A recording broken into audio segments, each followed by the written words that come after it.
So this feels a very auspicious time to be here. 2 years ago, exactly right now, I was waking up in an ICU to a doctor telling me I was never going to walk again. And then being here, and that sort of set off what I think is conventionally considered a dark night of the soul. And got divorced, and my kids left, and my dad died, and like all these things. And throughout, I've been in a space of this knowing that it's not happening to me, but through me, and I'm creating it. And so it's been a good challenge, and I know that I'm here to heal, and all of the reflection has been, you can heal yourself, you can heal yourself. And I said, I know, and I'm doing everything that I know how to do, and I'm still, that I think, and I'm still here, right? We're just going to modify a couple of words as we go along here. Yeah. Instead of saying, I'm going to heal myself, it might be more resistance-free and helpful for you to say something more like, I've turned in the direction of well-being, and that's what's calling me. Because when you talk about healing, you're turned in the direction of what you're wanting to overcome. But when you turn in the direction of the well-being that is really more natural and much more dominant, it's a different vibrational approach. Can you feel it? Yeah. In terms of terminology, it sounds like almost the same thing, but it isn't at all. If what you're leaving is dominant, then you don't leave. If where you're going is dominant, then you go. So you just have to ask yourself what the word healing means. Is it leaving something unwanted, or is it moving towards something wanted? The word doesn't matter, but how you feel about it does. Mm-hmm. So with that, standing in that space of moving towards something that I want and trusting the process and knowing that it's all in divine timing, what can I do to make it go faster?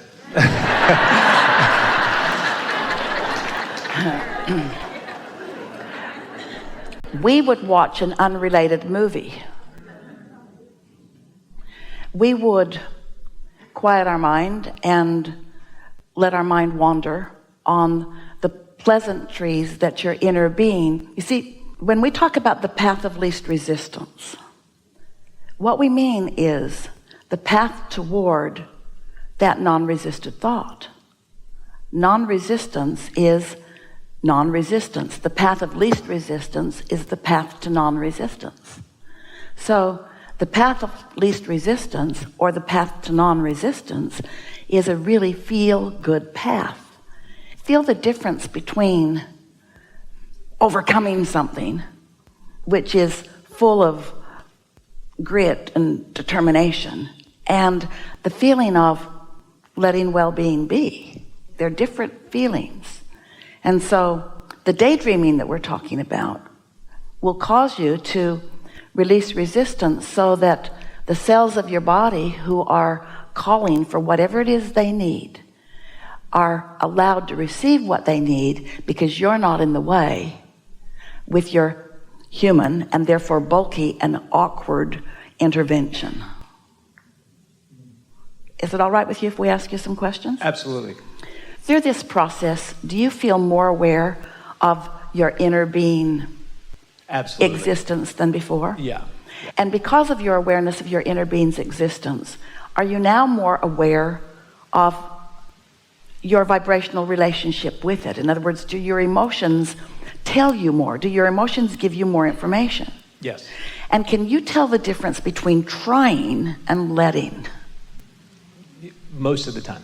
So that's the key. Can you feel the difference between struggle and ease? Can you feel the difference between, we don't want to get too ridiculous, confusion and clarity, blah, blah, blah, all of that. But if you can feel the difference, and it's not a subtle difference, it's a big difference. So when you say most of the time, we want to argue with that a little bit, because we think there's a big difference between trying to make something happen and knowing that it's already happened and just being willing to allow the rest of it to catch up. The cells of your body are remarkable. They have so much capacity that science and medicine does not understand. They are remaking themselves constantly. If you want to know the closest conspiracy that affects you, it's a conspiracy of your cellular being. Your cellular being is responding to your source energy. And to the degree that you let that be, that's how you speed it up. We've said things before that are frankly just annoying to our human friends, like enjoy the journey, or just be patient and easy about it. That's annoying because when you want something, you want it. But our favorite thing is satisfaction, feeling satisfied where I am and eager for more. Satisfied with where I am and eager for more. So one might argue it's not easy to be satisfied when you're standing with not money when you want money, or without a partner when you want a partner, or without physical capabilities that you want before you have them. We get that. But we want to say emphatically, you can't get there from there. You have to put a bridge for yourself in the process. And that bridge is a ceasing of constant awareness of what is. And not a lot of it. 20 minutes a day of meditation is enough for you to release enough resistance, to allow enough energy to flow for it to catch on with you in your consciousness. So we can say things like, don't try so hard, and we do mean that. Or we could say things like, it's going to be all right, and we really do mean that. And we can say things, and we really do mean this, you're doing extremely well. But what you amplify here, and we are so appreciative of it because everybody's dealing with what you're dealing with to some extent. What is keeping what you prefer from coming. Say it better. Your attention to what is keeping you from what you prefer. Your attention to what is, because you've done all the other work. You had the experience, you launched the rockets, you know how to meditate, you know how to tune in. Your guidance system is alive and well within you, you know it. So the answer to your important question, how do I speed this along, is make it not necessary that it hurry along. Let there be so much satisfaction in the moment. It's a little bit like Esther went to what she thinks is the best movie she's ever seen in her whole life, Blinded by the Light. She could hardly stay in her body. It was so good. Happy, happy, happy, happy. Such a good movie. But she had no desire. That movie was so satisfying. She didn't want to go out and see what else was playing. She wanted to watch that movie. She wanted to watch that movie. Last week, she went to another movie. She got up and walked out of it. Didn't want to watch that movie. She can tell which movies she wants to see. She can tell by how it feels, and you can too. We know you want to talk, and we want to hear. No, I'm just integrating what you're saying. With that, I've been walking that fine line, that balance of everything is perfect, and how do I change it? And those two things don't go together, but you could change it this way. What I'm focused upon right now is perfect, and therefore nothing needs to change. The movie I'm watching is so great, I don't need to get up and watch another movie. The movie that's playing is so awesome, I don't need to direct it right now. That's the key. The movie that I have allowed to play because of my alignment with Source is so good, so satisfying, that I don't need to direct a movie right now. Some of your confusion, we acknowledge, has come from some of what you have thought you heard us say. Because when we ask you to be deliberate, that sounds like you want to direct your thought. We just want you to know when to direct your thought. Make sure you're hooked in and that the plot line's flowing before you add your ideas. Thank you. And, with that, there's that balance of when you not focusing maybe so laser focused on the injury or the healing or things like that, while at the same time choosing or guided to take steps and actions that are in line with the progression of that are specifically focused to therapy or whatnot. We talk about getting out ahead of it, and this process of meditation is the supreme way for that. So we've talked about that. We've really talked about that. We know that you'd rather we'd stop talking about that because we've talked about that. Once momentum happens and then it's easier to observe what happened, it's harder than to be out ahead of it. So one might say, well, you can't get out ahead of this because the physical condition is already there. But you can get out ahead of it segment by segment. We call it segment intending. So tell us as briefly as you can what one of those segments in time is like where you go for the therapy. What's going to happen in that therapy? How long is it going to last? In a few words as you can, what's going to happen? Absolutely. So one of them is for an hour and a half. I will be harnessed over a treadmill while people move my legs so I get the experience of walking. Another one is for an hour and a half. I just am standing with electrodes plugged into my legs to give stimulus to my muscles. Let's say that what's lined up for you, it's coming right up.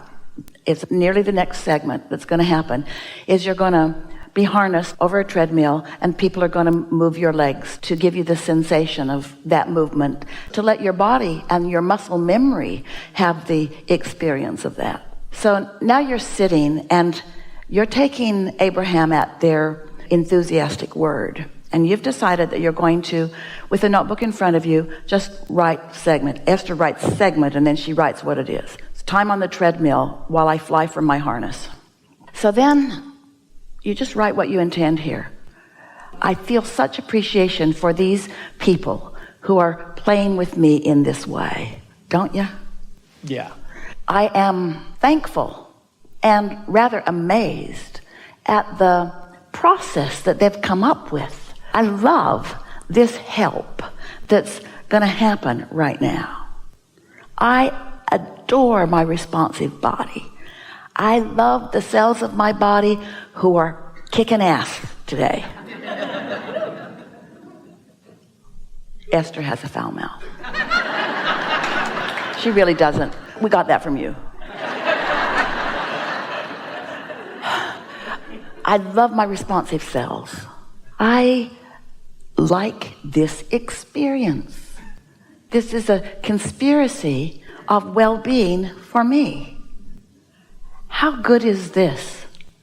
Oh, there isn't anything I'd rather be doing in this next segment of my life experience than allowing this evolution of these things that I desire to take place right before my eyes. I feel love for these people. I feel appreciation for this contraption. I feel knowledge and powerful expectation of my responsive cells. Now, don't try to repeat those words. Those were just words that we flowed into the subject. You've got words as lovely and better, but let it be what you easily feel. So now what happened is you got out ahead of it. But more important, before you even got there, you experienced the pleasure of non-resistant thought. You didn't dread going, and you didn't practice the movie of disappointment. You got out ahead of it. So now, with your segment intending, you have activated the people in the room.